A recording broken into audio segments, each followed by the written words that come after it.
Continuem a la sintonia de Radio Clara, continuem a Lliure Directe, aquest espai que dediquem a les entrevistes, a la vostra participació. Anem a començar ja amb el divendres de tertúlia, anem a presentar-vos a la gent que tenim per ací i anem a provar si ens funciona bé primer la connexió. Escoltem a Antonio Pérez Collado, company de la CGT i de l'Ateneu Llibertari al Margen, que jo crec que sí que l'escoltarem. Bon dia, buenos días, Antonio.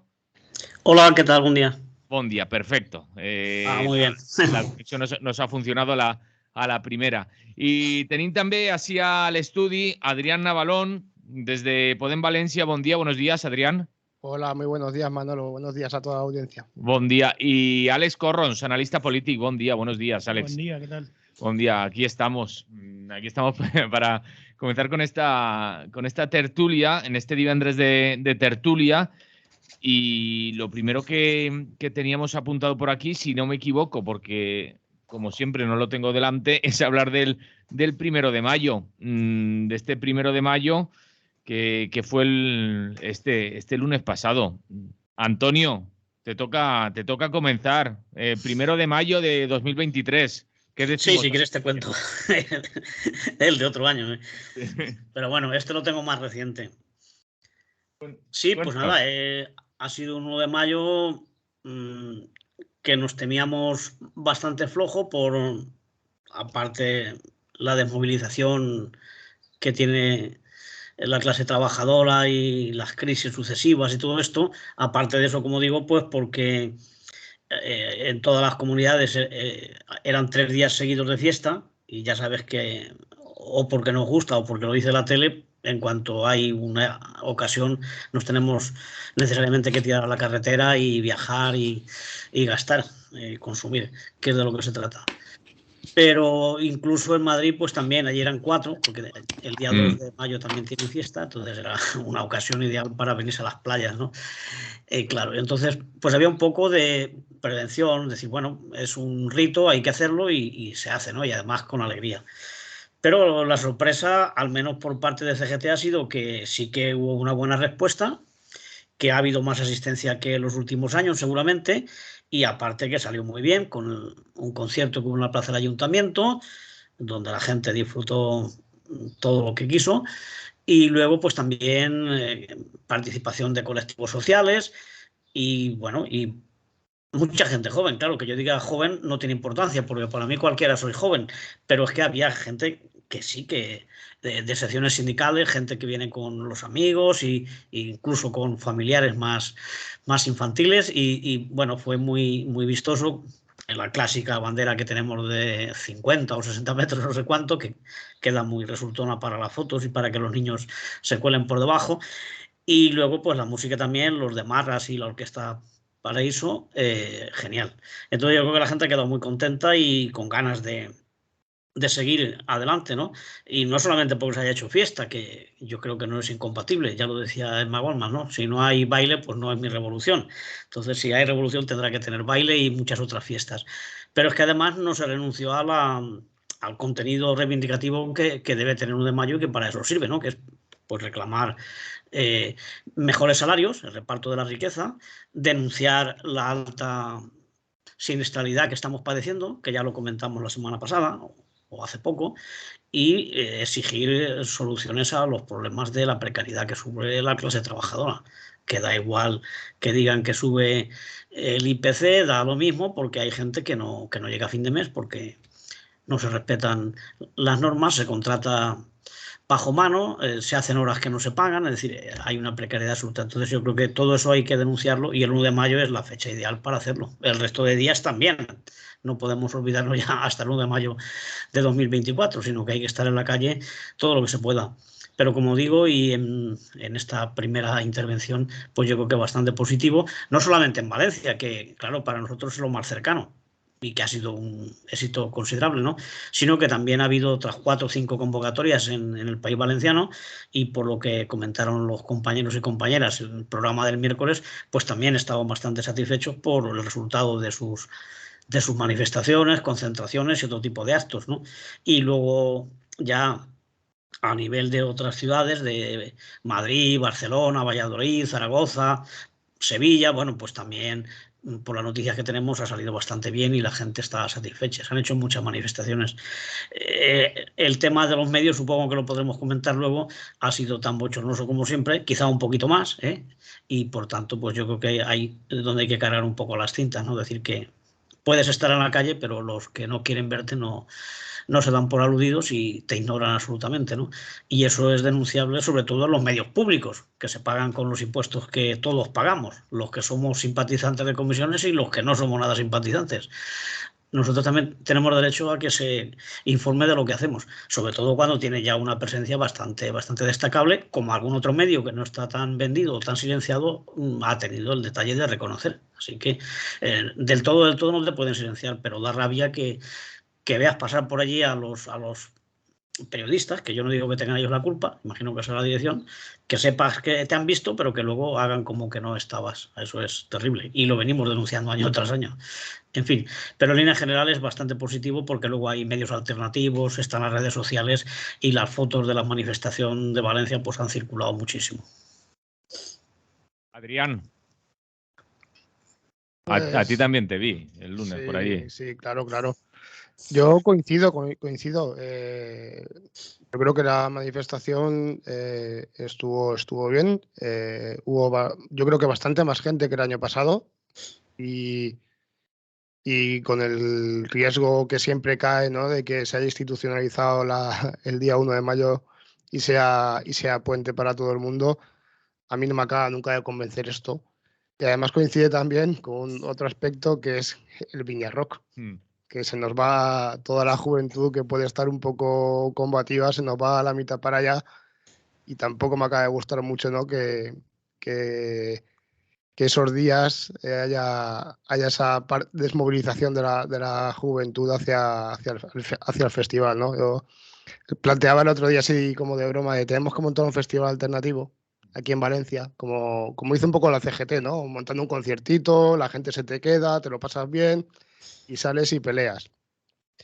Yo, como vengo aquí un poco representando un espacio político de gobierno, voy a hacer un poco de balance. Yo creo que en lo laboral hemos mejorado, pero con honestidad hay que decir que no hemos mejorado todo lo que deberíamos de haber mejorado. O sea, no podemos ser ingenuos ni tratar a la gente como idiota.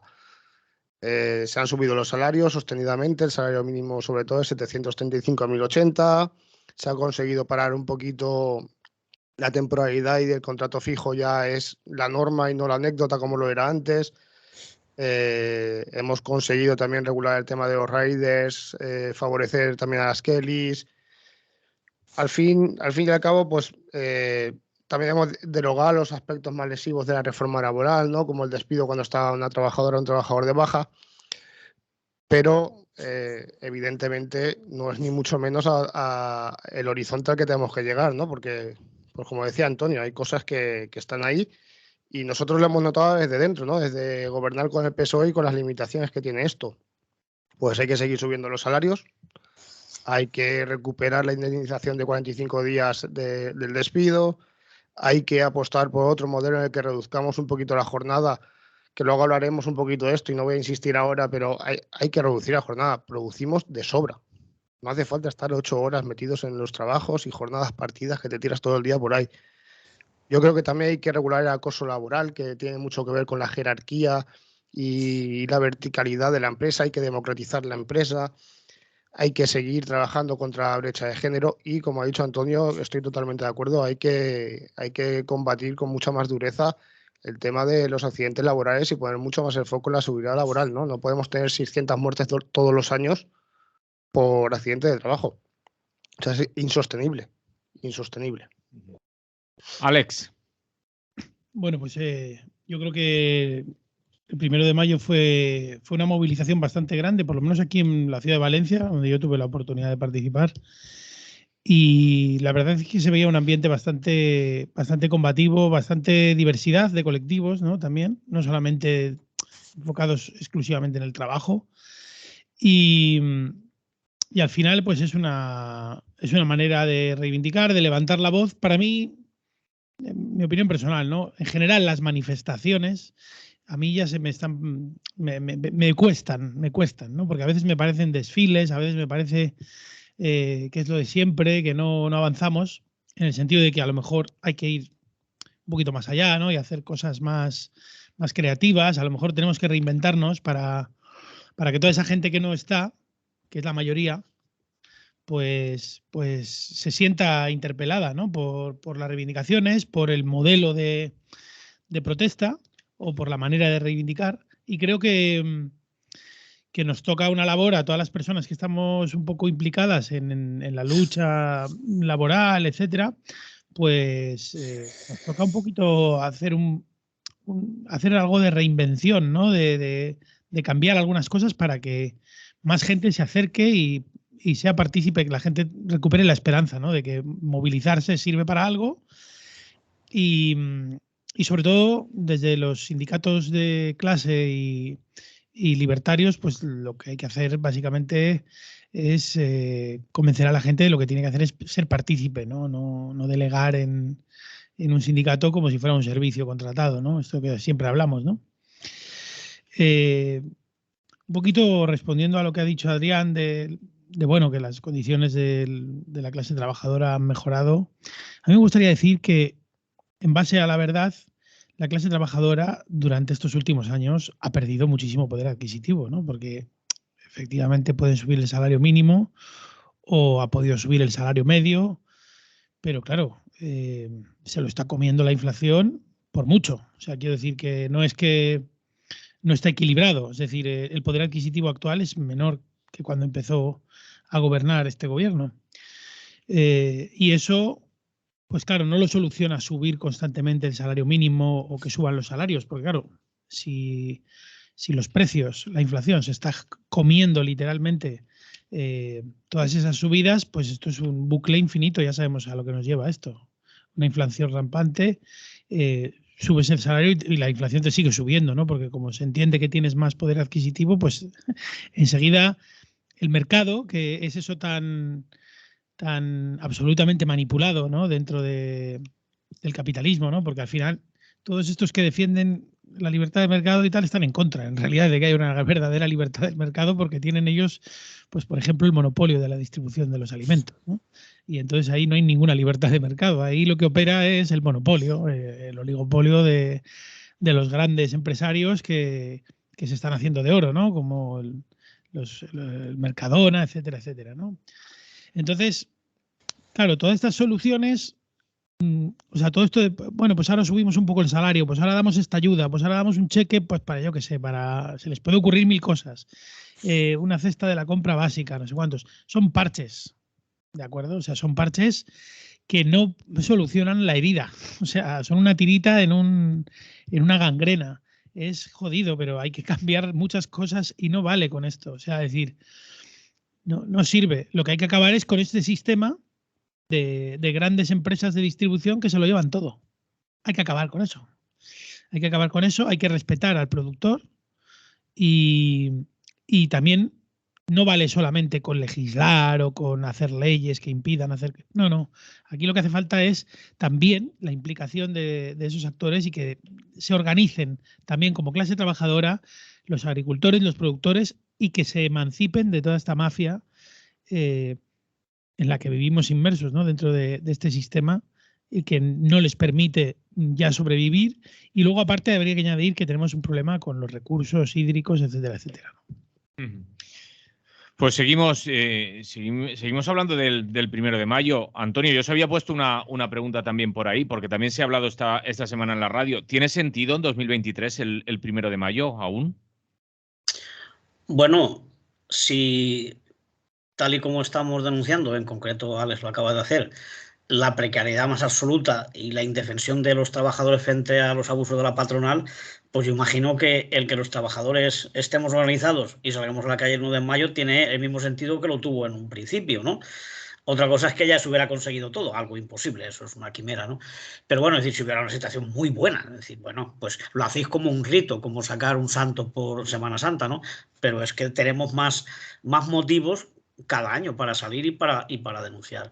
Y en esa línea yo creo que aunque se haya convertido en una costumbre, porque ya llevamos muchos años y hay una serie de libertades formales porque cualquiera te las pueden quitar y de hecho algunas ya las hemos perdido, ¿no? Pero el manifestarse, el repetir cada año el ritual, bueno, yo creo que eso no es óbice para que se hagan otras cosas. Se ensayan otras fórmulas, como ya se están ensayando, de organización en los barrios, de formas de protestar. Es decir, el 1 de mayo como tal, yo creo que tiene que estar ahí. El estar en la calle es importante, porque si no estamos nosotros, van a estar otros que no piden lo mismo que estamos exigiendo nosotros, ¿no? Y además es que no se nos quiere escuchar. Entonces la calle es una forma de salir, gritar la rabia que la gente tiene, de exteriorizar también conflictos que hay en las empresas, que aprovechan ese día pues para sacarlo a la calle, para hacer una pancarta, para juntarse con compañeros del sector, y yo creo que tiene su trascendencia. En otras épocas había otro tipo de luchas, pero no dejaba de hacerse el 1 de mayo. Es decir, aunque hubiera una combatividad exacerbada y constante, el 1 de mayo se celebraba. Igual que se celebra en Francia, y no se han limitado a hacer la procesión de turno en algunas ciudades, ¿no? Quiero decir que no te lo va a impedir el que cumplamos con el rito del 1 de mayo, lo digo en tono irónico, ¿no? A mí me sigue pareciendo una fecha importante, pero claro, si encima mejora un poco la movilización y los contenidos de esas manifestaciones, pues me parece todavía más emocionante y te recupera un poco las ilusiones que estaban adormecidas, ¿no? Y yo creo que sí que, aunque estemos en 2023, la clase trabajadora sigue existiendo, aunque haya inteligencia artificial y todas estas robótica y todo esto que nos dicen que va a acabar con la explotación y que vamos a trabajar poquitas horas y el resto dedicarlo al ocio y al estudio y todo eso, al menos para una parte importante de la población mundial no está a la vuelta de la esquina, y yo creo que nunca lo va a estar. Va a haber un sector importante de clase trabajadora excluida de todos los derechos, de los bienes de consumo al mínimo, y eso pues nos obliga a seguir organizándonos y a no abandonar a la gente que está más precaria, es decir, porque tengamos unas pensiones o unos sueldos aceptables por estar donde nos ha tocado nacer, porque si hubiéramos nacido 2.000 kilómetros más abajo, pues estaríamos mucho peor. Es decir, que tenemos que organizarnos todos y entender que no somos clase media ni estamos saltando a una casta superior, seguimos siendo clase trabajadora, aunque tengamos garantizada la vivienda o el transporte o las cosas que tenemos alguna gente, pero eso no supone que lo tenga todo el mundo. Te iba a decir porque, que no es el caso. Que no es el caso, porque ya estamos viendo que hay gente que está saliendo en algunas televisiones que preguntan, y hay gente que le da igual que se reduzca la jornada o cualquier cosa. Es que tiene que hacer 2 trabajos. Hay gente que ya con 2 empleos para poder vivir, no para ser consumista, sino para pagar el alquiler, para llevar a los niños al colegio y todo eso. Trabajando 15, 16... vamos, hacen a lo mejor 60 o 70 horas al mes y no se llevan ni un salario decente. Entonces, da igual lo que digan las estadísticas, lo que digan los ministros, mientras haya esa realidad. Por otro lado, también se ha dicho que estamos el 30% de paro juvenil. Es decir, si la gente joven no tiene trabajo, pues no va a tener vivienda y no va a tener ningún futuro. No hablemos ya de las pensiones, que no va a cotizar los años que cada vez se están aumentando para tener derecho. Es decir, hay razones excepcionales para seguir estando en la calle el 1 de mayo y el resto del año. Y a eso hay que ir, a organizar a la gente y que no se conforme con una manifestación aunque haya salido bien, sino que hay que organizarse en la empresa, en el barrio y plantar cara. Y desde luego medidas mucho más contundentes de las que se están tomando, porque así no arreglamos. Si no se pone mucho más caro el despido, si no se activa más las inspecciones de trabajo, si no se reduce la jornada laboral, pero para todos, no para unos privilegiados, entonces no avanzamos. Avanzará una minoría, pero la mayoría seguirá estando cada vez peor. Hablabas antes de inteligencia artificial y en la manifestación de CGT también fue un colectivo también explicando los peligros que supone también para el puesto de trabajo, ¿no? Para su supervivencia más que para el trabajo. Claro, es que todo se va a orientar hacia quitar mano de obra, quitar empleos. Nos ha pasado con la robótica, nos ha pasado con todos los inventos que nos traen. No, el teletrabajo, que podía ser una solución parcial para mucha gente, también se le ha dado la vuelta y lo que se utiliza es para precarizar y para explotar más. Es decir, claro, el capital no va a renunciar a sus ventajas. Y todos estos medios tecnológicos, todos estos avances, si son ellos los que lo controlan, pues evidentemente va a ir en detrimento de nuestros derechos y de nuestras condiciones laborales. Y eso es lo que hay que estar preparados. Vienen tiempos muy difíciles, por eso hay que estar mucho más atentos que antes. De acuerdo. Adrián, ¿tiene sentido para ti el 1 de mayo en 2023? Yo creo que sí, que sigue teniendo sentido y que ya no el 1 de mayo, como decía, es un poco una lucha institucionalizada, sino en sí misma la lucha de clase de las trabajadoras y trabajadores y de todo el conjunto de colectivos que pilotan alrededor de la tradición de lucha obrera, ¿no? Es cierto, como ha dicho Alex y como ha dicho Antonio, que hay que ser honestos y por supuesto no está aquí todo hecho ni todo está magnífico, no diré yo eso, ¿eh? Pero eso es lo que nos impulsa a que esto siga teniendo sentido, ¿no? Que la lucha siga teniendo sentido porque mientras exista relaciones laborales entre empleado y patrón, pues va a haber conflicto, va a haber lucha de intereses, va a haber relaciones capitalistas y, por tanto, vamos a tener que seguir luchando. Mientras exista esta situación de relación económica capitalista, obrero, empleador, esto va a seguir existiendo y nosotros creo que tenemos la obligación de seguir empujando, ya no como partido nosotros, digo como personas, ¿no? Que cada cual tiene que empujar un poco en la lucha. Adrián, te hago una pregunta que nos llega por aquí y dale. Te la voy a hacer ya. Dice, ¿a qué convocatorias acude Podemos? Dice, en el canal de televisión de Podemos, dice Canal Red, cuando hablaron del 1 de mayo solo hablaron de las manifestaciones de comisiones obreras y UGT. Nosotros estuvimos formalmente en la de comisiones y UGT. Estamos en ese cortejo, ¿no? Como se quiera llamar. Personalmente, otros muchos estuvimos para aquí y para allá.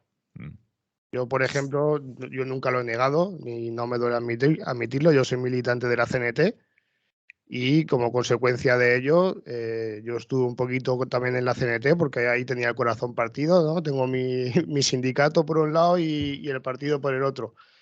Estuve también con las trabajadoras del sindicato de ayuda a domicilio que han nombrado antes, con Amparo.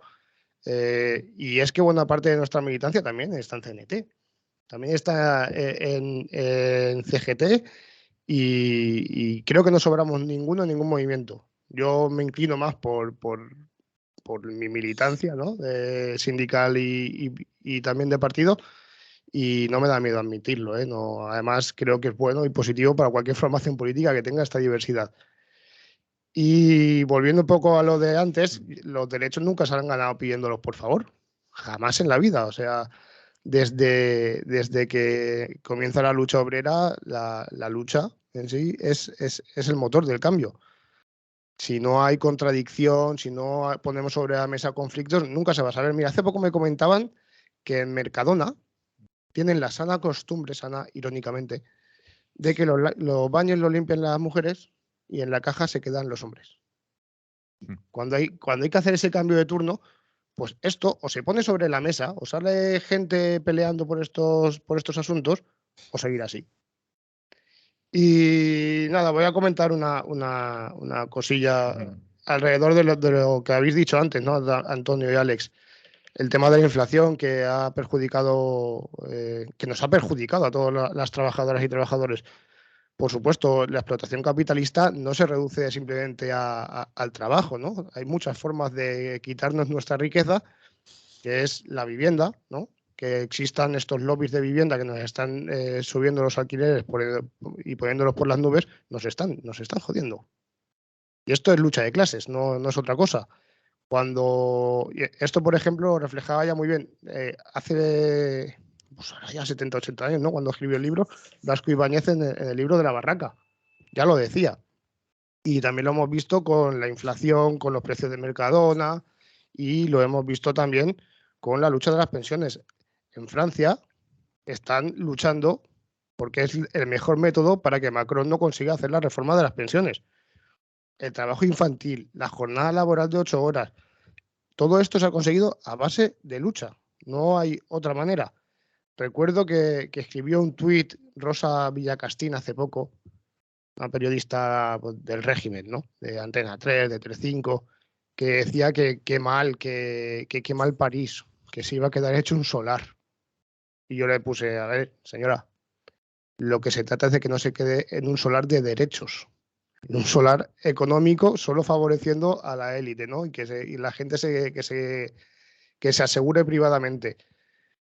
Aquí se consiguen las cosas mediante la lucha en la calle y por los que queremos estar en las instituciones estamos para luchar desde las instituciones.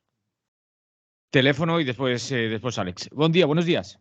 Buenos días. Buenos días. Nada, para comentar, bueno, la inflación efectivamente es una forma de saqueo a los pueblos, a la clase trabajadora. La inflación es una enfermedad de la economía capitalista, es una enfermedad suya propia, de su propia naturaleza. Una economía socialista, planificada, no estaría exenta, ¿no?, de esas enfermedades, no la afectaría porque en una economía socialista ya no entran en juego el valor del mercado, ¿no? El capitalismo, entre otras cosas, es un valor que tiene que crecer como sea, con guerras o como sea, ¿no? Saqueando a los pueblos de diferentes maneras. La inflación, subiendo los impuestos directos también, ¿no?, que afectan a la clase trabajadora, al fin y al cabo, que es la que cada día es más pobre, ¿no? Entonces, sí quiero hacer una reflexión respecto a, bueno, en general hablo, los sindicatos, pues bueno, luchan por reformas, al fin y al cabo, ¿no? O que se baje la jornada de trabajo, o que suban el salario X, tal, ¿no? Son reformas lo que se piden. De alguna manera se pide reformar el capitalismo, que sea un capitalismo más justo, donde se reparta más la riqueza, digamos, ¿no? Pero bueno, hoy en día, no solo los sindicatos, también los partidos políticos en el Parlamento, pues también quieren arreglar esto con reformas. El problema es que el capitalismo no se puede reformar ya. Toda esa época, la reforma ha pasado. Todo eso ya ha pasado. Tuvo su tiempo, tuvo su momento y ya todo eso ha pasado. El capitalismo está en descomposición, con guerras imperialistas que no tienen nada que ver con que uno sea muy malo, los sea más bueno o tal, o que estos son grandes potencias capitalistas que entran en guerra por muchos motivos, pero sobre todo porque el capitalismo está en descomposición y claro, cuando hay organizaciones políticos sindicales que están intentando luchar por pedir reformas que beneficien a la clase trabajadora, resulta que después la práctica es que no es posible. No es posible y cualquier ventaja que se pueda conseguir con la lucha, resulta que después, por otro lado, con otras reformas, otras contrarreformas, pues te las quitan, ¿no? Hemos visto contrarreformas laborales contra los trabajadores en el 2010, en el 2012, y al final todos los derechos pues van desapareciendo poco a poco. Y no es por otra cosa, es que simplemente es un sistema que no se puede reformar. Y donde nos va a conducir todo esto, tarde o temprano, es a una huelga. Pero no va a ser una huelga por una reforma concreta. Esto nos va a conducir a una huelga política. Donde, bueno, que por cierto está prohibida en España, ¿no?, una huelga política, pero al final va a conducir a eso. O sea, la clase burguesa, los explotadores y las explotadoras no pueden tener las patentes de todas las nuevas tecnologías que hay, como estabais hablando ahí, ¿no?, de los nuevos adelantos que hay, porque es que resulta que al final, bueno, la clase trabajadora cada día está entonces más empobrecida y precisamente todos los adelantos nuevos que hay, todo el desarrollo de las fuerzas productivas, tecnológicas y científicas, lo que hacen en realidad es liberarnos a la humanidad del trabajo, no de todo el trabajo, sino del trabajo que se habla cuando se habla de trabajo, ¿no?, en el mercado laboral, ¿no? Lo que hace es liberarnos de ese tipo de trabajo, no de leer un libro, de hacer ejercicio, de cuidar a tus padres, etcétera, de ese trabajo. Precisamente nos libera para poder hacer otro tipo de trabajo, pero si esas nuevas tecnologías, esas patentes las compran los capitalistas, pues resulta que lo que tenemos es un mundo cada vez más empobrecido, una clase trabajadora más empobrecida. Y al final, bueno, la conclusión que no es un sistema reformable, y hasta que eso no se entienda, pues claro, mira, es que la gente no sale, es que la gente no va, es que, a ver, claro, efectivamente, es que llega un momento que la gente, yo entiendo que diga, Oye, es que cada vez vamos a peor. Y yo, la conclusión que llego es esa. Porque si el capitalismo fuera reformable y fuera de verdad tuviera un capitalismo de libre competencia, que lo hubo en su momento, ¿no? Antes de finales del siglo XIX, si eso fuera posible, pues no habría guerras imperialistas, bueno, todo sería una economía próspera, pero es que eso no es verdad, y eso no va a volver. Y nada, quería hacer esta reflexión. Muy bien, José, gracias por llamar. Salud. Alex. Bueno, diciéndole a José un poquito que, bueno, discrepo un poquito lo que ha dicho el socialismo. El Politburo soviético fijaba los precios mirando la bolsa de Wall Street y la City londinense. Creo que la economía 100% planificada que pregonaba ese modelo no era el correcto ni el adecuado. Y además era depredador absolutamente con los recursos.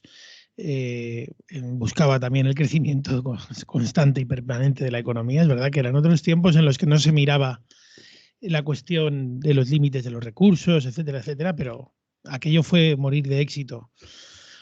Pero bueno, más allá de eso, y volviendo al tema de que se han hablado muchas cosas, ¿no?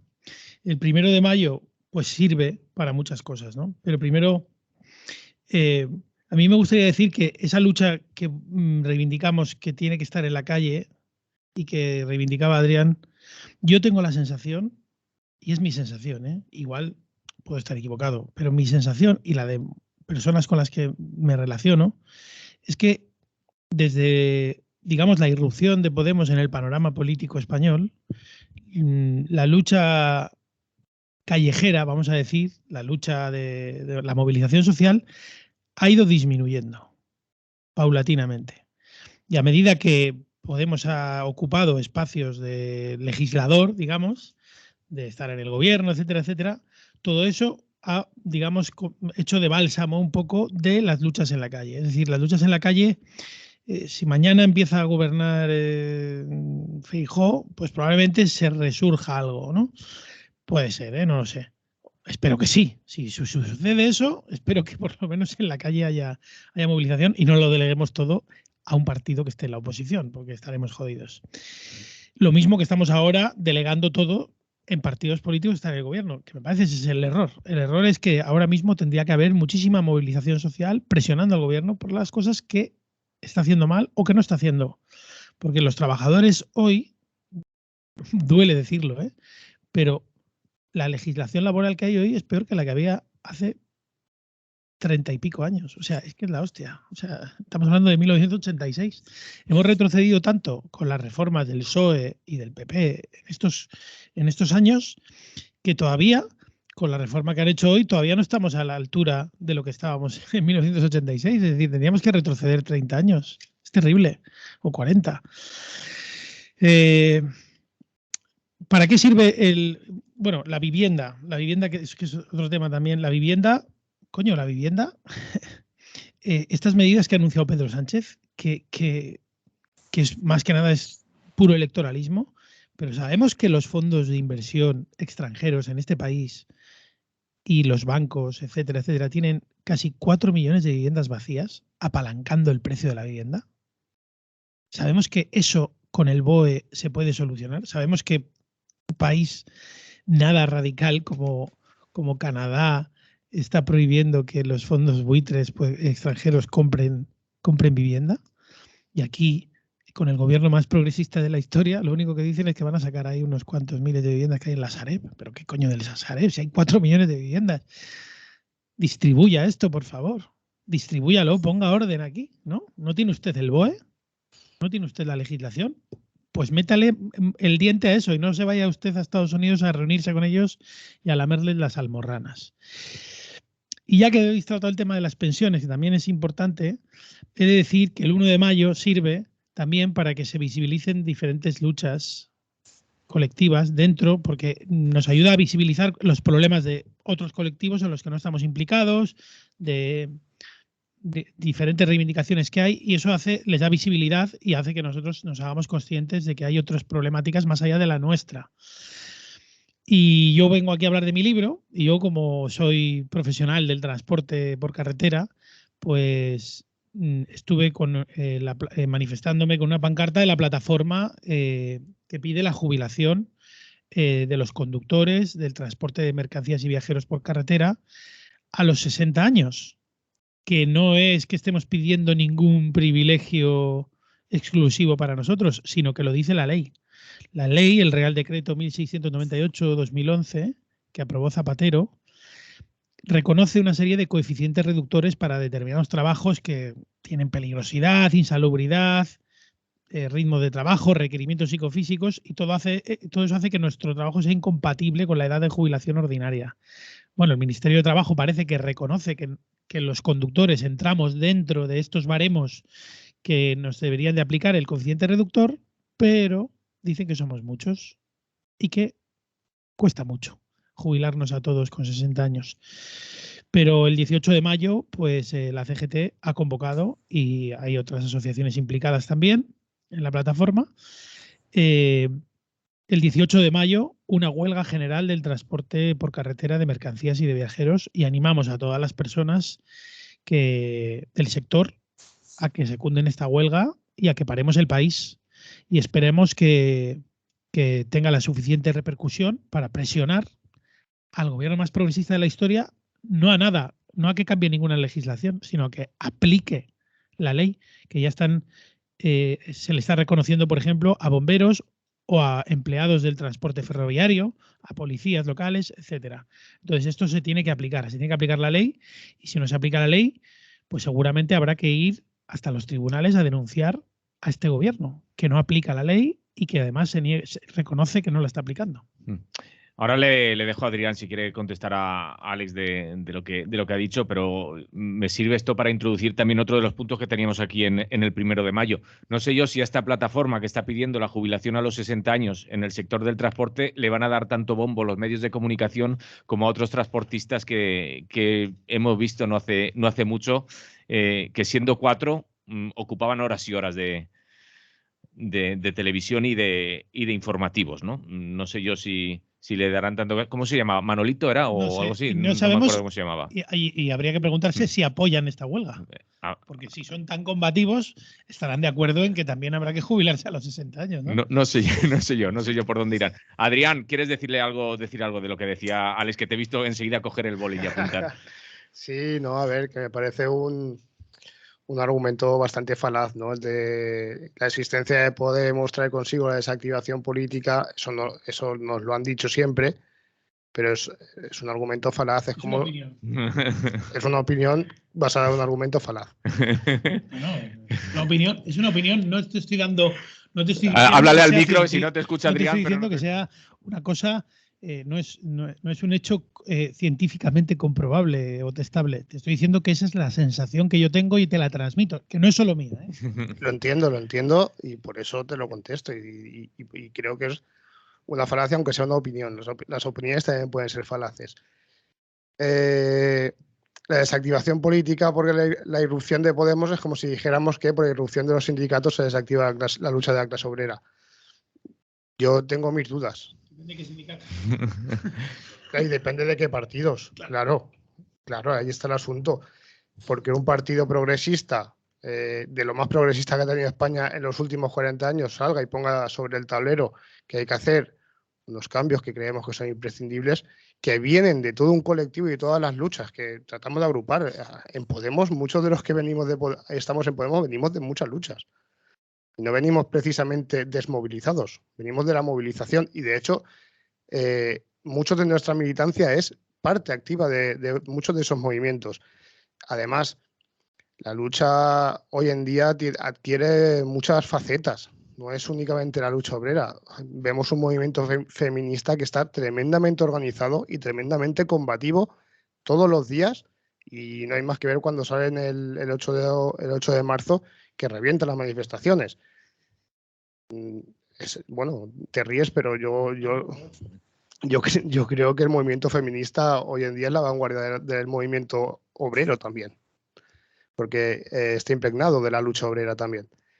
Y el movimiento ecologista hoy en día es la vanguardia también de la lucha, también es parte de la lucha obrera. ¿no? Porque cuando, por ejemplo, el movimiento ecologista dice que no hay que ampliar el puerto porque va a estar robotizado, porque eso se va a cargar la albufera, está defendiendo también que esos puestos de trabajo que dicen que se van a crear son mentiras. Están combatiendo falacias productivistas que son falacias neoliberales y capitalistas. O sea, reducir la lucha obrera a que la irrupción de Podemos la ha suavizado, yo creo que es una reducción al absurdo, ¿no? Una falacia clásica de la argumentación. Y nada más, solo eso. Yo animo a la gente a que siga luchando, o sea, a que siga luchando, porque si no luchan, a nosotros también nos va a costar más hacer política en la institución. Cuando un gobierno se siente presionado, hace más. Y yo ahí estoy contigo, Alex. Yo creo que hay que seguir empujando y hay que ir a más. O sea, yo animo a que todos los que tengan una reivindicación la pongan sobre la mesa y salgan y hagan política. A mí, que lo que está haciendo la gente en París, touché. Chapó. Antonio. Bueno, lo de París ocurre como en el 68, que todo el mundo estaba de acuerdo e incluso todo el mundo estaba allí. Aquí no quedaba nadie, todo el mundo estaba en la Sorbona. Pero, vamos, hasta Pepe Álvarez está encantado con lo de Francia, ¿no? O sea, aquí firman el retraso de la edad de jubilación, nos han recortado un montón el derecho de la jubilación digna y sin embargo dice que apoya a los de Francia que se están oponiendo a lo mismo que aquí han firmado, porque allí en realidad están incluso peleando por no pasar de los 62 a los 64. Aquí ellos mismos, esos que se sacan la bufanda roja el 1 de mayo, pues nos han firmado ya hace años que fuéramos hacia los 67, que ya estamos en camino, ya estamos en 66 y algún mes. El que no tenga cotizados 38 y medio, que dentro de unos años os va a decir, o sea, nadie, porque nadie va a tener cotizados tantos años. En fin, yo tampoco creo que sea un objetivo, a lo mejor, de los partidos de izquierda o de muy izquierda, desmovilizar, pero es incuestionable, o no sé si será falado, no sé, pero que cuando gobierna la izquierda hay como un parón porque nadie quiere protestar contra ese gobierno que es de los nuestros. Porque claro, entonces le hacemos juego a la derecha, es lo de siempre. Y se nota que hay menos ganas o se denuncia menos. Si pasa una cosa en Madrid, pues salen todos los medios, de los que escuchamos nosotros, ¿no? Si pasa en el País Vasco, perdón, o pasa en un sitio donde gobierna otro tipo de gobierno, parece que la corrupción o lo que allí ocurre no tiene importancia, no se denuncia tanto. Entonces, es eso, quizá toda la gente piensa que traslada su espacio de lucha de la calle al Parlamento. Y aunque no sea una estrategia diseñada, pero se nota luego en la movilización. A mí también me da sensación. Bueno, pero ya un poco para seguir con esto del 1 de mayo y a lo mejor acabar cerrándolo ya, al menos por mi parte, un poco el papel de UGT y comisiones, ¿no? Que, claro, la prensa no puede sacar las manifestaciones de la CGT y de otros sindicatos alternativos porque entonces saldrían sus reivindicaciones y saldrían sus denuncias. Claro, necesitan sacar a UGT y comisiones, si es posible, entrevistar luego a todos los políticos que han ido a manifestarse, que también tienen narices, ¿no? Que acaparen ellos las cámaras.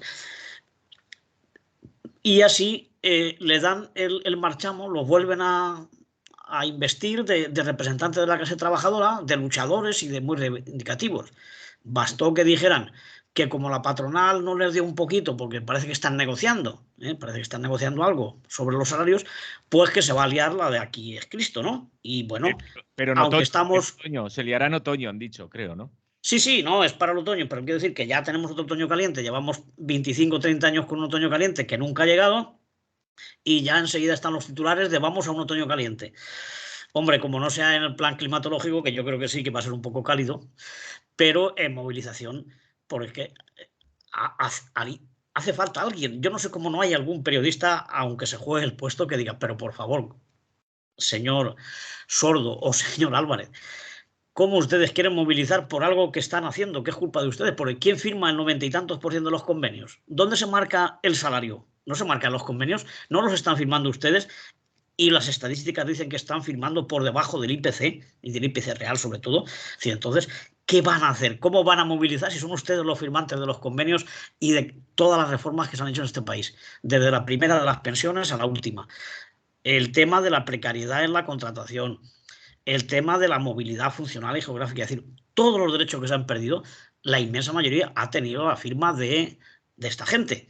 Es cierto que luego a lo mejor ha llegado el gobierno popular y ha puesto un poquito más, ha aprovechado la tendencia y lo ha empeorado aún más.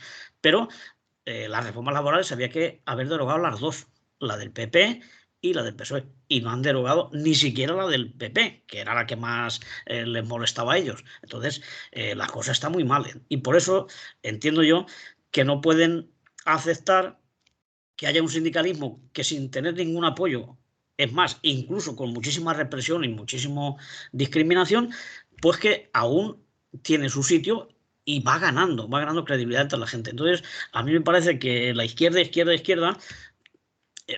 debería cuestionarse si tiene que ir siempre en los desfiles de estos dos sindicatos, porque son los mayoritarios y son los oficiales. Ya dejarán de serlo, o al menos hagamos lo posible porque dejen de serlo. Y esa es la lectura que yo hago del papel sumiso de la prensa y de un montón de medios de comunicación.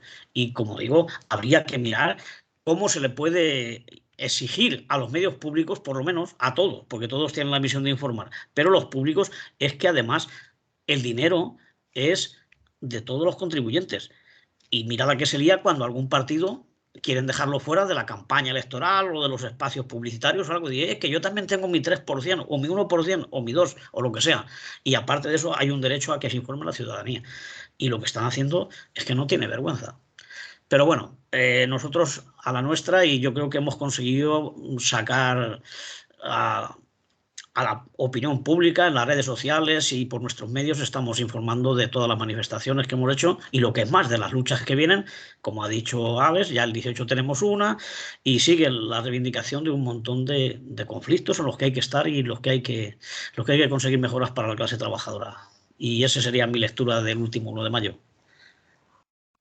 Alex, tema medios. ¿Quieres decir algo? De los medios de comunicación.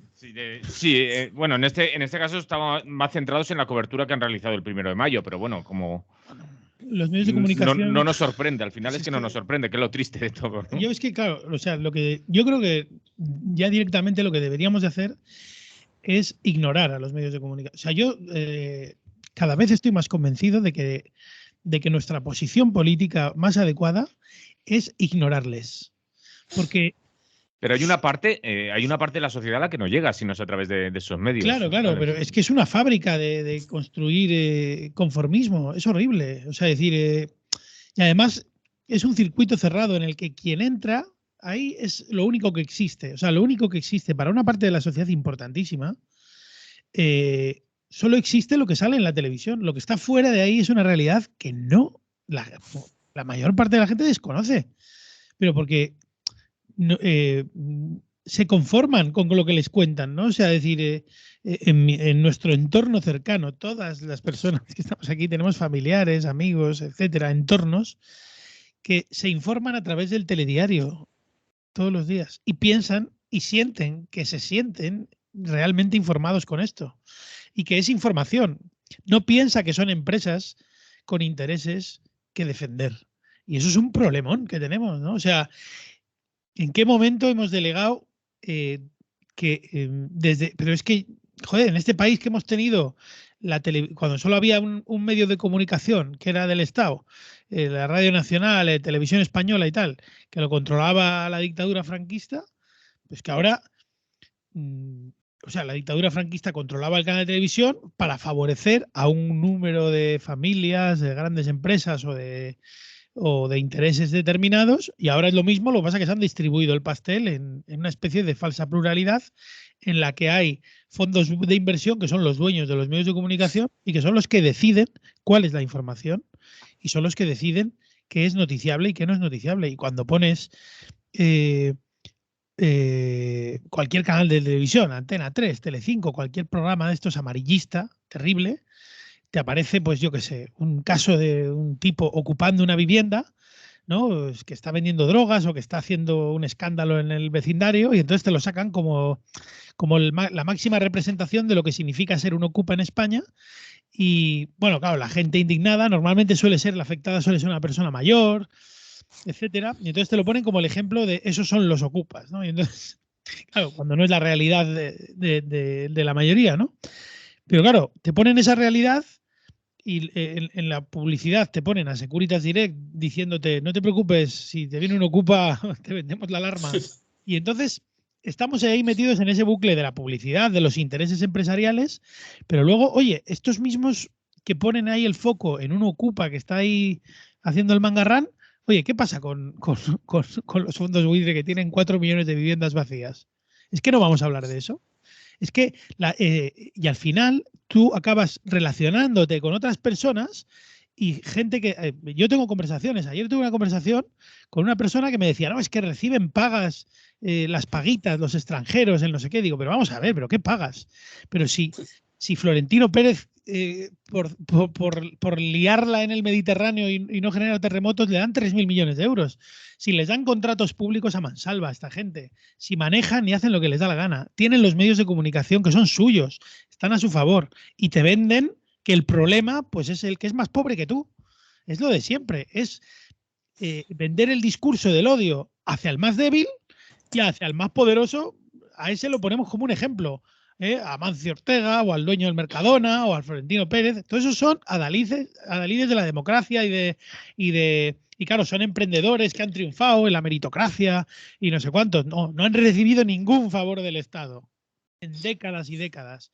Por el amor de Dios, por el amor de Dios. Es que es terrible. O sea, por eso digo que para mí lo de los medios de comunicación, el tratamiento que pueden dar de esto siempre va a ser torticero, o sea, siempre va a ser favoreciendo sus intereses y seguramente pues saldrán ahí lavándose la cara pues quienes les interese, pues el líder de comisiones obreras o el líder de UGT o el ministro de turno o la ministra de turno a la que nos pueda interesar favorecer o no y sacarnos toda la foto y decir, mira qué guapos somos y qué chulos. Somos el 1 de mayo, ¿no? Y el 1 de mayo son muchas cosas que ahí no salen en esto, ¿no? En la manifestación en la que yo estuve, ahí había una diversidad que seguramente no la encuentras en la manifestación de la UGT, que era un desfile de banderas rojas. O sea, quiero decir, era un desfile de banderas rojas con una única pancarta y aquí todo el mundo en fila india detrás, que nadie se salga de tal. Lo nuestro es una cosa más anárquica, como debe ser. En el buen sentido, como siempre. Adrián, nos dicen por aquí, dice, Rafa Rius los llamó una vez medios de mantenimiento de mentes sumisas. Una buena definición. Rafa suele acertar en estas cosas. Una buena definición. A ver, lo primero que tenemos que reconocer es que pues, los medios de comunicación, que es lo que está aquí todo el rato en el aire, ¿no? Pues son agentes políticos. Son agentes políticos y son determinantes. Y por eso, desde el poder los quieren, los quieren, ¿no? Por eso desde el poder los tienen bajo su control. Toda la libertad de prensa, pues bueno, cada vez nos los creemos menos, ¿no? Y yo creo que es importante que desde posiciones que estamos al margen de esos grandes medios, trabajemos por construir nuestros propios medios, como es esta radio y como tratamos de hacer colaborando con Canal Red que están montando los compañeros allí, Pablo Iglesias y demás, que todos los días reciben ataques y bueno, pero es que es lo que tenemos que saber, ¿no? Los medios de comunicación son agentes determinantes en la política. Y además, Alex lo ha dicho, muchas veces los principales medios de comunicación de nuestro país están en manos de capitales extranjeros. Mediaset, si no me equivoco, está en manos de Berlusconi. Y A3 Media, que son los dos principales grupos de comunicación de este país, está en manos también de Capital Italiano y de Amber Capital, que se llama, que también son pues Grupo Planeta, son El País, y al final son las tribunas de opinión que marcan la agenda política muchas veces, que dicen que esto es bueno, esto es malo, a este le tienes que querer, a este lo tienes que odiar, y bueno, también sabemos que Ayuso en Madrid pues financia a Maruenda, a La Razón, al panfleto de Inda del OK Diario y a panfletos que no quiero ni nombrar, a panfletos ultras que se dedican a acosar a la gente y hacer toda clase de tropelías indecentes. Así que pues lo de los medios de comunicación, pues alguna vez creo que lo hemos hablado aquí, que estaría bien que hubiera una ley de medios que dividiera el pastel de los medios de comunicación un 33% para cada cual, 33% para medios públicos, 33% para medios privados y que hagan lo que les dé la gana ahí, y otro 33% para medios libres y autogestionados, ¿no? Que la sociedad tenga un espacio donde poder decir su propia información, porque al final todos tenemos información de cómo vivimos, y que a la vez eso sea accesible para todos, ¿no? Imaginemos que de una lista de canales de 30 canales, pues tendríamos a 10 canales de A3 Media y el grupo Prisa y Mediaset contándonos sus teorías y sus mentiras y su intoxicación.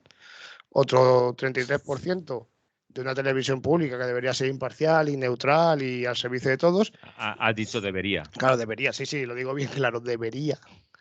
Y otro 33% al servicio de, yo me imagino, ¿no? Que Radio Clara está conectada con otros muchos medios de comunicación, escritos, en radio, que podrían lanzarse en un colectivo y decir, oye, pues vamos a comprar o vamos a tener acceso a un canal de televisión, vamos a hacer programación desde cada lugar de España para poder transmitir ciertas cosas.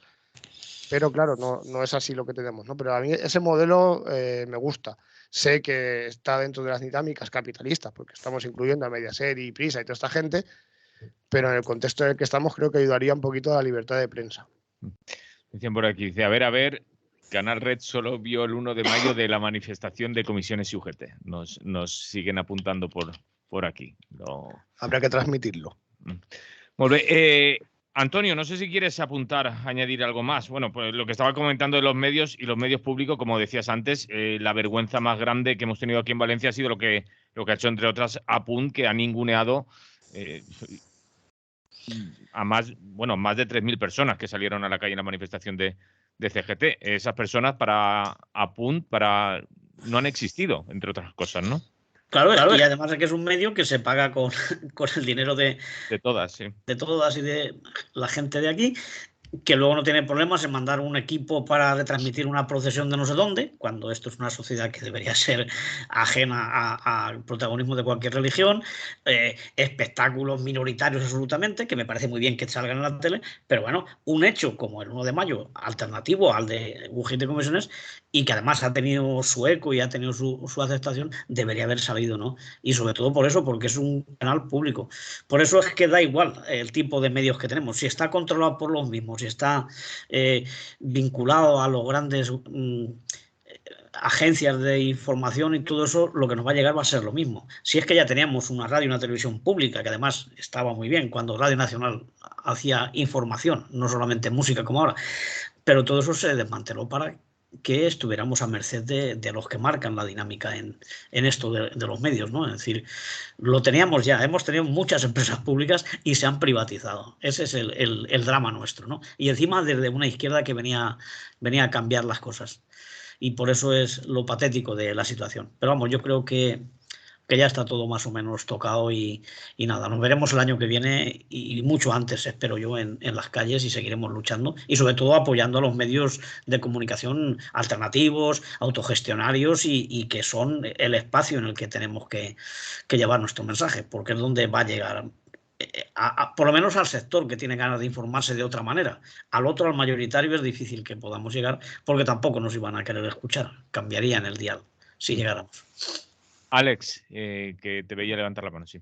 Me gustaría matizar que tenemos la mala costumbre en este país de llamar público. Bueno, lo de público con lo de estatal, sí, está claro. Llamar público a aquello que simplemente tenemos acceso público y la financiación la ponemos nosotros. Iba a decir estatal, Antonio, o gubernamental. Sí, de los gobiernos y tal. Pero es que Radio Nacional era del gobierno, pero bueno, ahí tenías la barraca y tenías la clave y por lo menos había calidad y había un poco de pluralidad. Es decir, yo no digo que todo sea autogestionario, ya llegaremos a eso, pero mientras sea así, tienen que cubrir las apariencias y hacer como que son plurales. Es su obligación, hombre.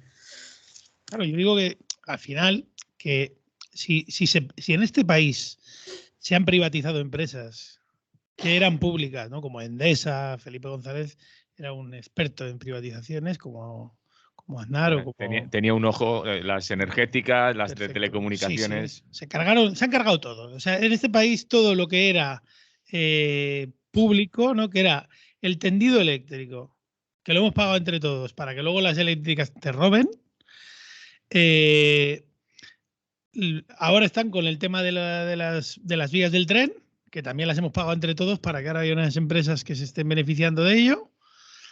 Y luego, pues nada, lo mismo con todo. La CAMSA era pública, el Endesa, o sea, es decir, las energéticas en plena crisis que estamos ahora, eso eran del Estado. Hasta la A del BBVA. Claro, eran del Estado. ¿Qué pasa? Que nunca han sido públicas. Por eso las han podido privatizar. Porque si hubieran sido públicas, amigos, el control de esas empresas sería público también, pero no lo es, porque el control es gubernamental. El gobierno decide qué se hace con esa empresa, por lo tanto no es pública. Es una empresa del gobierno, de turno, que obedece los intereses que obedezca en cada ocasión. Ahora privatizo esto, ahora no lo privatizo, ahora sí, mañana ya veremos. Entonces, las empresas, para que sean públicas, tienen que estar controladas por la sociedad. Si no, no son públicas, son del Estado. Y entonces, lo que tenemos aquí, la reivindicación que podemos hacer, si estamos de acuerdo en esto, es que queremos que haya empresas públicas, pero no esto. No, la sanidad que tenemos ahora no es pública, es del Estado. Nos hacen pagarla, no nos dejan tomar decisiones sobre cómo tiene que ser o sobre lo que ellos pueden gestionar y cómo lo quieren hacer, no nos consultan nada y nos dan acceso limitado a determinados tratamientos y con una demora y de cosas y una cantidad de problemas de la leche. Así funciona de mal. Que la manera de privatizar algo es hacerlo funcionar mal primero. Y la sanidad en este país, hay que decirlo, funciona de puta pena. Vamos a ir, porque estoy mirando, y hoy teníamos pocos temas, éramos 3 y no hemos pasado el primero aún. Tenía apuntado yo por aquí que acaba este experimento de estas semanas de 4 días que nos han querido vender. Yo no sé si tenemos alguna conclusión que sacar de esto, Adrián. Sí, que es fantástico que se acerquen las elecciones municipales para empezar a prometer y prometer y prometer y hacer cosillas así como muy guays.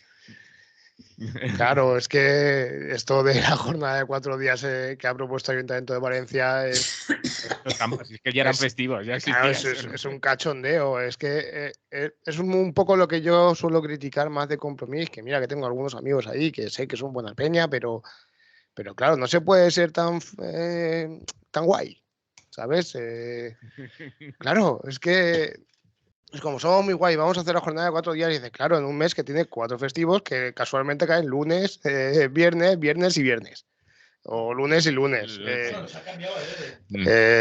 Claro, y encima hemos traspasado un festivo y dice, entonces realmente no estás haciendo una jornada de 4 días, estás poniendo muchos puentes.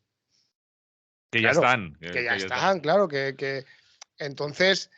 ha sido un triunfo, ha sido fantástico. Encima ha habido más consumo turístico. Y dices, wow, yupi, gracias. Qué guay para la capital verde europea. Claro, sí, fantástico. Entonces, pues nada, esto es pues un poco pues como lo que decía Alex también antes, o no sé si lo decía Alex o Antonio, de Pedro Sánchez diciendo, vamos a sacar 50.000 viviendas de la Sareb. Bueno, enhorabuena, solo habéis tardado 4 años.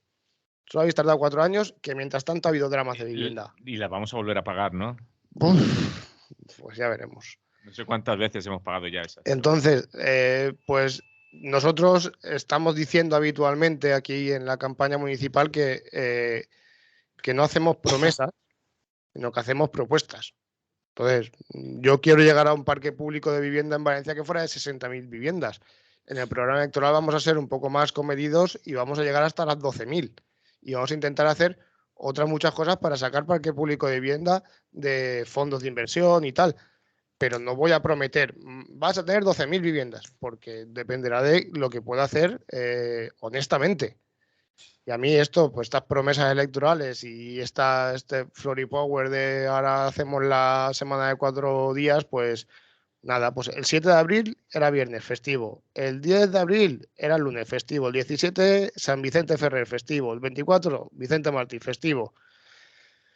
Pues nada, y además es que yo lo de la jornada laboral de 4 días no lo acabo de ver, es sugerente, el concepto es sugerente, pero los ensayos, me gustaría más ensayos de jornadas laborales más cortas que de menos días.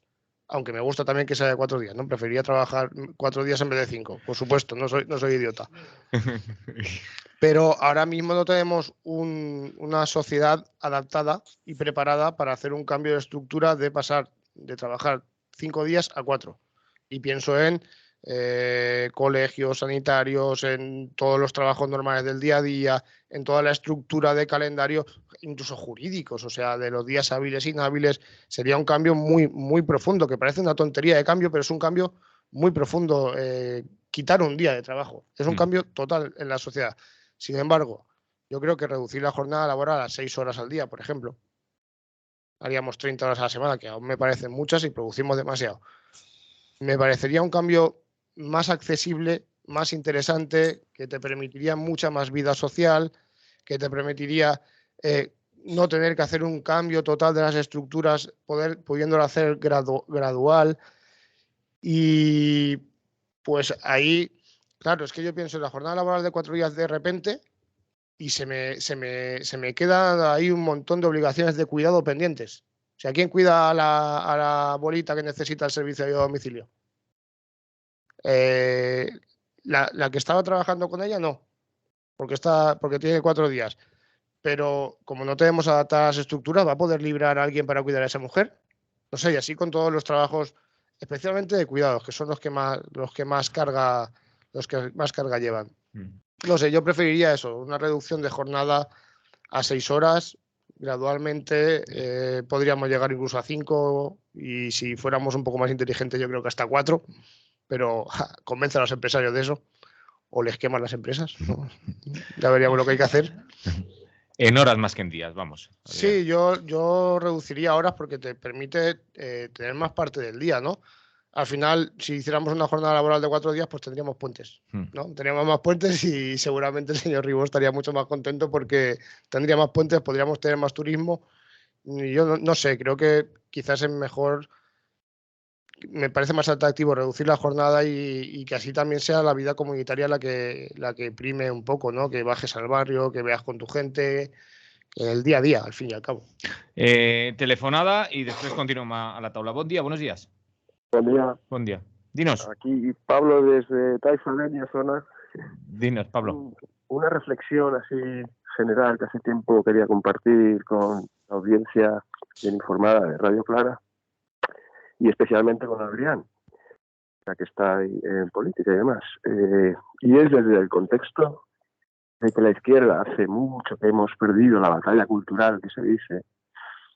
Y para resumirlo al máximo, voy a citar al señor Garzón cuando le montaron el pollo sobre lo de la carne y tal, la industria cárnica y demás, que dijo que si aceptamos el marco de debate de la derecha, estamos perdidos. Pero es que esa reflexión la extendería a todos los ámbitos, más allá de ese particular caso. Y es, por ejemplo, pues cuando hablamos de mercado energético, pobreza energética, vamos por detrás. Cuando hablamos del mercado de vivienda, vamos por detrás. Hay que ir a la raíz de las cosas y también conectando con el compañero cuando ha descrito ese concepto de lo público versus el gobierno, hay que ir a la raíz de los problemas y decir, mire señores, antes aquí no había ningún mercado y todos teníamos electricidad. Esto es un tinglado y queremos que vuelva a ser público de verdad, como decía el compañero. El mercado inmobiliario, mire usted, esto es el abuso de la propiedad privada. Aquí nos están expulsando de nuestra tierra. Esto es una estafa legalizada.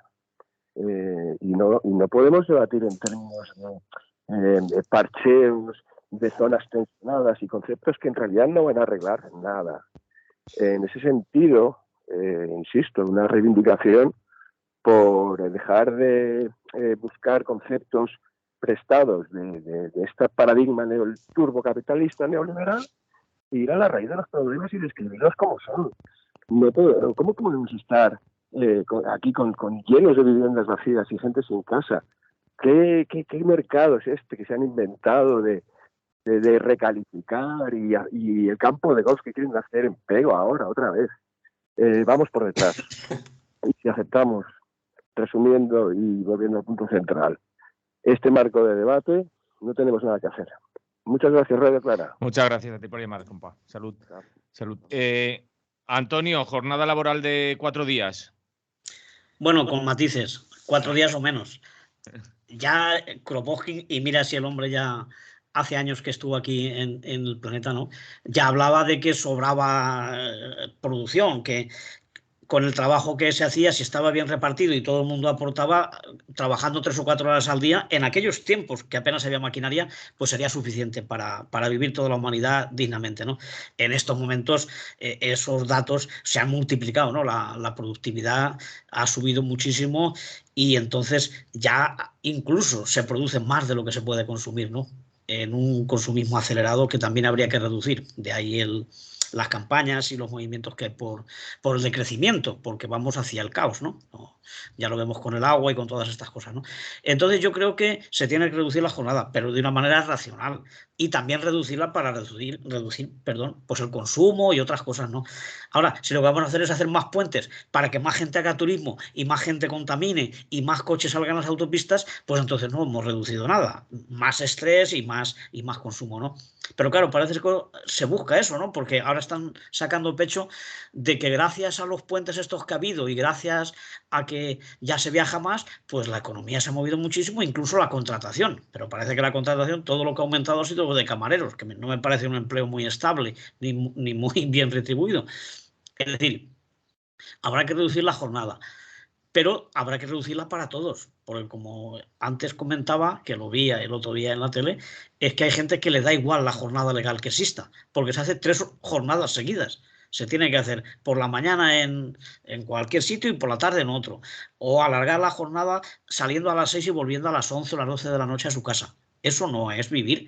Entonces, si reducimos la jornada solamente en sitios privilegiados, digamos, pues para funcionarios, alguna gran empresa que por otro lado saca más rentabilidad porque le gusta mimar a su gente porque luego la explota mejor. Es decir, eso no nos sirve, eso no es reducir la jornada. Experimentos ya se habían hecho en Noruega, en Suecia, en estos países ya se ha probado y funciona y no baja la productividad ni la rentabilidad de las empresas, eso ya está garantizado. No hacía falta esta demostración que se ha hecho en Valencia. Pero bueno, estamos en épocas de gestos y ya está ahí. Pero yo también creo que habría que buscar otras formas de reducir la jornada, pero buscando pues que descansemos más, que convivamos más, que la gente cuide más a los suyos. Es decir, no enfocarla hacia el consumo o hacia los viajes o hacia más derroche en ocio del que se paga, no ocio de sentarte tú en tu terraza a leerte un libro o de salir a pasear con un vecino.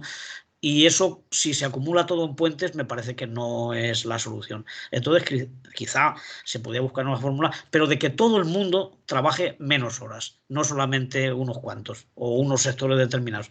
Hay que reducir la jornada real de trabajo, la que hay que reducir más que la legal.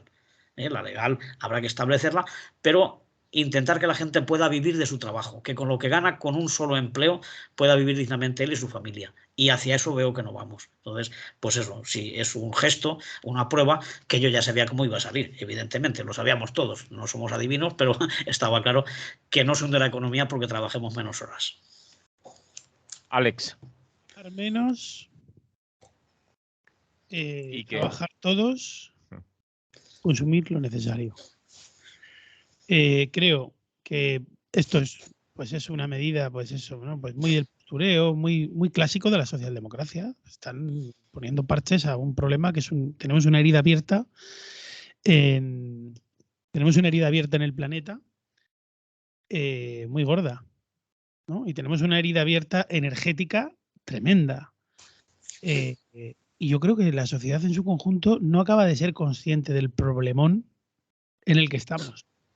Que escuchen un poquito a estos de la rebelión científica y tal, que están peleando y tal, que saquen, ¿no? Mi amigo Juan Bordera y tal, que sigan un poco lo que están publicando, todos los avisos, ¿no?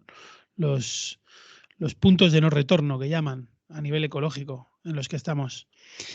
Desde que se aprobó la jornada laboral de 8 horas, hace ya muchísimos años, la productividad se ha multiplicado por 20 del ser humano.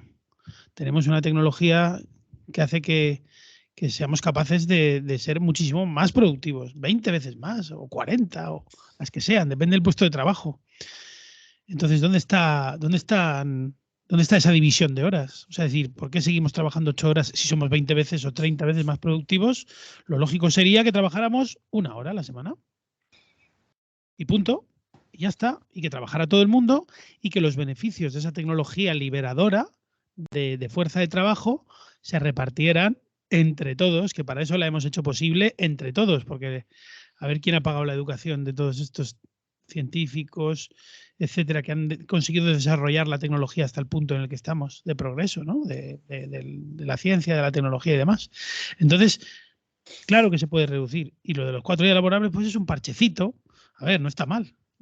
Siempre será mejor que no sigamos en lo mismo, ¿no? Siempre que no se acumule todo el trabajo para hacer en esos 4 días. Yo tampoco he entendido muy bien lo que ha dicho Adrián de que no sabría qué hacer con los colegios. Coño, los colegios, para empezar, mira, es que has abierto un melón. Los colegios es una escuela que necesita un niño de 8 años estar sentado en un pupitre 8 horas desde las 9 de la mañana. Eso para empezar. Un niño necesita correr, desahogarse, jugar, no sé qué. Y luego cuando se canse y le baje un poquito la energía, pues le metes ahí lo que quieras. Pero estar 8 horas ahí sentado es un adoctrinamiento precisamente para que el día de mañana esté metido en la puta cabeza que tiene que ir al trabajo y que si para ir al baño tiene que pedir permiso. Y estamos así desde hace, un siglo. O sea, es que no ha cambiado nada. ¿Para qué coño un niño de 8 años tiene que estar sentado 8 horas en un pupitre? A mí que me lo expliquen. No, pero digo, como has dicho, ¿qué haríamos con los colegios? Coño, pues cerrarlos también. 4 días a la semana, pues como son 2, que no hace falta. Que es adoctrinamiento, joder. Que la mayor parte de lo que has estudiado en el colegio ya no te acuerdas. No me abras más el melón ahora porque no nos da tiempo, Alex. No sé si queréis añadir algo más. Se nos quedaba aquí apuntado a hablar también del gasto militar, pero no sé si nos da tiempo, porque estamos ya en la hora, Adrián. Mira, yo si quieres te mezclo un poco. A ver, hazme una mezcla de cada uno y acabamos. Hacemos un batido. Voy a coger el hilo del anterior oyente que ha llamado, que decía el tema de la batalla cultural. Yo recuerdo que he debatido con compañeras y compañeros sobre un libro que se llama, un libro que escribió Fukuyama, que hablaba sobre el fin de las ideologías. Decía, ¿no?, que como el sistema capitalista había caído en la Unión Soviética ya y el sistema capitalista se había hecho hegemónico, pues que ya habían ganado la guerra económica, la guerra de clases, la lucha de clases y la batalla cultural. Y bueno, pues creo que se demuestra que no, que la batalla cultural está abierta, que van ganando, efectivamente, van ganando las fuerzas capitalistas y las fuerzas del poder tradicional, pero la lucha cerrada no está, la batalla tiene que seguir dándose todos los días. Comentaba también el compañero que ha llamado que nos dejáramos de coger conceptos, ¿no?, como el de zonas tensionadas. Yo creo que estos conceptos técnicos pues muchas veces sí esconden también algo de ideología, por supuesto, no hay que negar el componente ideológico de los aspectos técnicos, pero creo que en estas políticas hay que diferenciar lo urgente, que hay que atacar ya, como es lo del alquiler, de lo estructural, que es ampliar el parque público de vivienda y tal. Y esto lo encadena un poco con lo de la guerra, ¿no?, porque hablábamos del gasto militar. Esto es política estructural también. Esto es una política de la Unión Europea que se ha entregado al belicismo, que se ha entregado a los poderes de la OTAN y al poder de Estados Unidos para responder a los intereses de 4 magnates de la guerra y para tener una dominación estructural de la geopolítica internacional que, desde luego, pues tiene unas consecuencias muy graves sobre nuestra sociedad. Yo, que me dedico sobre todo a lo municipalista, que el contexto militarista parece que supera lo municipal, pero no es así, porque el contexto de guerra que han provocado, ya sabéis aquí que yo soy amigo de Josep Borrell, me encanta ese hombre, le dice que se va a ir cuando acabe la guerra y por eso no acaba nunca, creo yo. No van a hacer que acabe nunca, así no se va, sigue cobrando 200.000 euros al año. Pero esa guerra tiene también consecuencias en la municipalidad, porque donde tú pagas la cesta de la compra es en tu súper de tu barrio. Donde tú echas gasolina es aquí en las calles de Valencia. Donde suben los intereses de las hipotecas y donde te desahucien de tu casa si llega el caso que no puedes pagar, eso en tu ciudad. Entonces, al final, el contexto internacional acaba impregnando también el contexto local y acaba influyendo en cómo se desarrolla una ciudad. Entonces, es importante, yo creo que aquí no cedamos a esa victoria del capitalismo, no cedamos a ese fin de las ideologías y combatamos los marcos, por supuesto. El marco de la guerra, yo creo que es un marco que hay que combatir de todas. Hay que trabajar en el marco de la paz. Yo sé que es muy manido y que es muy difícil, pero es que no ha habido una conversación de paz. No ha habido una conversación de paz, ni parece que quiera nadie tenerla. Y pues a lo mejor Europa, si tuviera otro signo, podría dar ese paso, ¿no? China ha puesto algo de su parte para intentar poner algo de paz en el asunto. No lo he seguido últimamente porque tengo mucho trabajo que hacer en la campaña y estoy, sinceramente, un poco desconectado de este asunto, pero creo que, si no me equivoco, China ha puesto algo de su parte. Hay que atajar y el tema de la guerra, yo creo que los estados no podemos seguir invirtiendo en guerra, porque este aumento del presupuesto militar es invertir en guerra. Porque ¿para qué se producen armas? Para la guerra, para la paz, no. Esto es lo que decía Casey yo, ¿no? Si no te doy permiso para fabricar bombas con mis impuestos, no lo llames democracia. Pues un poco esto, ¿no? Yo no he dado permiso para que se fabriquen más armamento para enviar a ningún sitio para matar a nadie. Entonces, que no me lo llamen democracia en ese sentido, porque estamos doblegados a los intereses de 4 magnates capitalistas, Estados Unidos y la OTAN. Antonio. Sí, yo creo que esto del militarismo, aunque nos quede ya poco tiempo, pero es un tema importante y cuanto más veces lo toquemos, mejor, ¿no? Está claro que es la industria de la guerra, la industria de la muerte y que tiene muchísima influencia en política, ¿no? Sobre todo en Estados Unidos, que es el que nos marca a nosotros la dinámica que tenemos que seguir a través de la OTAN.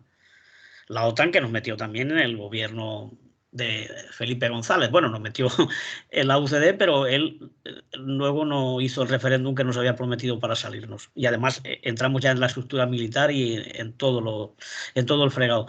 Y de hecho es la OTAN la que nos marca que hay que subir los presupuestos, el destinado a defensa, que llaman ellos, pero no son armas de defensa, porque yo he estado mirando en qué se va a gastar lo de los próximos años y hay drones y hay aviones y hay elementos para atacar, evidentemente, porque la defensa es la guerra, es el ataque, no es defenderse, porque nadie nos ha amenazado.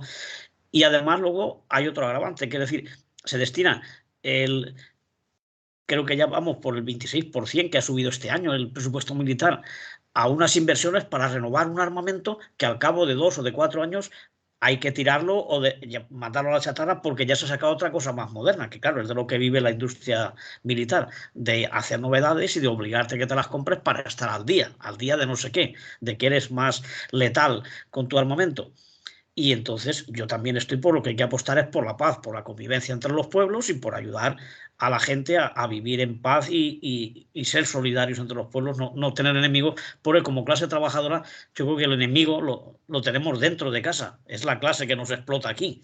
Nosotros con los trabajadores de China o de Ucrania o de Rusia no tenemos que tener ninguna diferencia. Es decir, el objetivo tiene que ser superar nuestro estado de explotación y eso no se consigue con armas, eso se consigue con solidaridad y con lucha. Por tanto, yo creo que es un desastre al que nos lleva este enorme gasto militar, que no solamente es el que aparece en el Ministerio de Defensa, sino que hay muchos otros ministerios que tienen una parte importante de presupuesto que se dedica a cubrir gastos que están relacionados con la defensa, con el control de las fronteras, con la vigilancia, con lo que queráis, pero que en sí es militar, industria y negocio militar, del que se favorecen muy pocas empresas, pero muy poderosas, que también las tenemos aquí en España, por supuesto. Estamos entre los 10 principales fabricantes de armas y vendedores.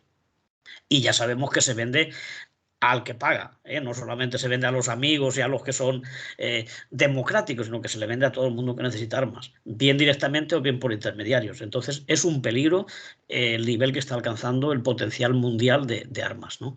Y está en peligro y lo están poniendo cada vez más, que si en China, que si en Ucrania, ahora en Sudán. Es decir, hay que apostar por la paz y por la convivencia, y nuestro gobierno no está haciendo eso. Alex. Bueno, yo aquí hace tiempo ya que dije y sigo manteniéndolo, que el divorcio en diferido de Podemos y el Partido Socialista se va a dar poco antes de la que haya unas elecciones generales, porque es una cuestión estratégica a nivel político. Ya está. Sabemos que se va a producir. Llegará cuando pasen las elecciones municipales y tal, porque ahora hay una especie de armisticio, ¿no? Digamos, conveniente para todos. Pero yo creo que Podemos, para su propia supervivencia, para no autoinmolarse, definitivamente, como puede ser Ciudadanos, necesita pegar un tiro en el pie a última hora al gobierno, porque es que si no, ¿quién va a votar a Podemos? Claro, o sea, quiero decir, tienes que de alguna manera distinguirte. Ahora, mientras tanto, hay un montón de cadáveres en el armario y este huele muy mal, ¿no? 9.000 millones de euros de gasto militar, el gobierno más progresista, feminista, ecologista de la historia. Oiga, mire, eso es un cadáver más en el armario. Pero es un cadáver que huele muy mal, muy putrefacto, porque estamos en un contexto de guerra. En un contexto de guerra, usted está diciendo que defiende la paz y no sé qué, y a la vez va a firmar con el gobierno de coalición en el que, claro, ellos dicen que hay una correlación de fuerzas, ¿no? Te lanzan toda esta verborrea postmarxista y dices, mira, tío, 9.000 millones de euros de tal, coge y rompe el gobierno. Es un motivo de sobra, como lo es tener a Grande Marlaska de ministro. A un torturador de ministro. Tenemos un ministro torturador, condenado por el Tribunal Europeo de Derechos Humanos. Y nadie mueve un dedo. Quiero decir que si hay tantos cadáveres en el armario que huelen mal, luego cuando llegue la hora de votar, digan, no, oiga, votanos a nosotros, que es que somos distintos. Cuidado, porque aquí estamos jugando a guardar cadáveres en el armario y a última hora diremos, no, mire, pues es que nosotros hicimos esto, pero no queríamos. Pero claro, es que la democracia es esto. Pues entonces, oiga, me quedo en casa. Digo yo, ¿eh? No sé. Hem d'acabar ja, ¿eh? No podem pegar-li més voltes a tot això. No sé si teniu alguna convocatòria per ahí que facilitar-nos. Adrián, Antonio, Àlex, algo que... Bueno, yo sí me adelanto y así voy rápido, que ya sé la hora que es.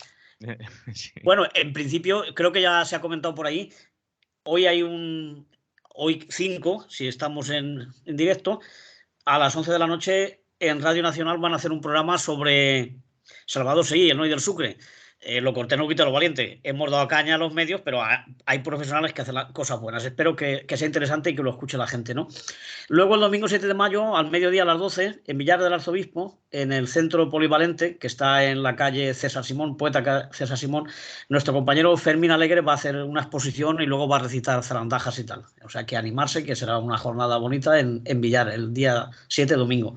Y luego ya más cercano, por no alargarme mucho, el jueves 11 de mayo a las 7:30 de la tarde, en la Ateneo Libertario al Margen, pues se va a inaugurar una exposición que se llama Una mirada crítica de fotografías. Así que ahí tenéis. Tenemos más, pero las iremos dando después, otros días. Molt bé. Adrián, Àlex, ¿alguna convocatoria que tenéis? ¿Tú recuerdas la huelga general de los transportistas por carretera de viajeros y mercancías, que reclamamos el cumplimiento de la ley que nos aplicaría un coeficiente reductor para poder jubilarnos a la edad de 60 años, como ya están los ferroviarios, policías locales y bomberos? Es decir, pedimos al gobierno que cumpla la ley y para eso necesitamos parar el transporte 24 horas como mínimo. A los toreros creo que también le aplican los coeficientes reductores, si no me equivoco. Adrián, ¿tienes por ahí algo? Una cosa muy breve. Yo anuncio el no divorcio entre PSOE y Podemos antes de finales de las elecciones y que romper los gobiernos los elegimos en las ejecutivas. No es tan fácil reducir a cualquier decisión como para romper un gobierno que pueda hacer cosas buenas para la gente el día siguiente. Convocatorias que teníamos por aquí, que nos mandaban para el día, a ver, aquí, para el día 6 de mayo, en Segorbe, concentración en defensa del entorno de la Sierra Calderona. Evitemos que la conviertan en una macrocentral fotovoltaica. Sábado 6 de mayo, 11 de la mañana, Plaza Agua Limpia de Segorbe. Esa es la convocatoria que tenemos ahora por aquí delante. Nos llegan otras, pero ya son para más adelante, para el 20 de mayo en Ayora. Y vamos, convocatorias que tenemos. Y bueno, y decir que el día de hoy comienzan los actos también, las convocatorias del aniversario del CSO a Lorta, del Centro Social Ocupado Anarquista Lorta en Benimaclet, que hay convocatorias a partir de las 5 de la tarde. Hemos visto carteles. La gente que entre en redes y las puede seguir por ahí. Y res més, que ya nos pasamos muchos minutos de la hora. Y hay que reducir la jornada de trabajo. Hay que reducir la jornada. Que como nos las hacen de 4 días, metemos 2 tertulias en una. Entonces, pero nos pagáis la mitad de antes, ¿eh? Era hombre, 0 y nos seguís pagando 0, ¿eh? Nos acogemos. Aún nos haré fijos discontinuos. A la negociación colectiva del convenio, sí. De Pepe Álvarez. Sí. Antonio Pérez Collado, desde la SECT y la Ateneu Llibertària al Margen. Alex Corrons, analista polític. Y Adrián Navalón, desde Podem València. Salut i fins la propera. Una abraçada. Salut, abrazos a todos. Salut. I jo m'acomiade fins dilluns, que tornarem a estar així ja amb totes i tots vosaltres, que este dilluns ja se'ns han acabat estos festius. Salut i fins dilluns. Continuem a Lliure Directe, continuem a Ràdio Clara.